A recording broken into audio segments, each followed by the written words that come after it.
靠近机场这座食品观光工厂，设立以来就受市民甲外地观光客喜意。商务市长嘛亲身来到现场，除了体验以包仔为主题互动装置甲温馨的布置造景以外，主要嘛是要见证优质的食品购物环境，特别是过年期间的人潮如何做好防疫管理。强调绝对袂当因为桃园的危机已经暂时解除，煞来放松。我们希望说，将来一些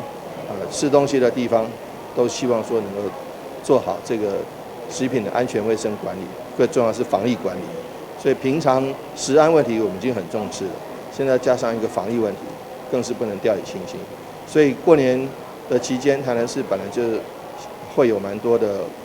外地的观光客跟本地的市民朋友们的亲友。那但是如果不能做好食安的话，您可以像这个我们几家名店春节不做生意。当年来到食品观光工厂体验是一种享受，不过受疫情影响，业者除了促销试食、促销实地做包仔等相关课程，嘛推出料理包等产品，让民众免到现场零栽培，赶快当享受。我们的部分的话，在入口的部分会建置我们的那个实名制，那消毒跟我们的量体温。那入口的再来的部分，我们每一个小时的部分会做消毒。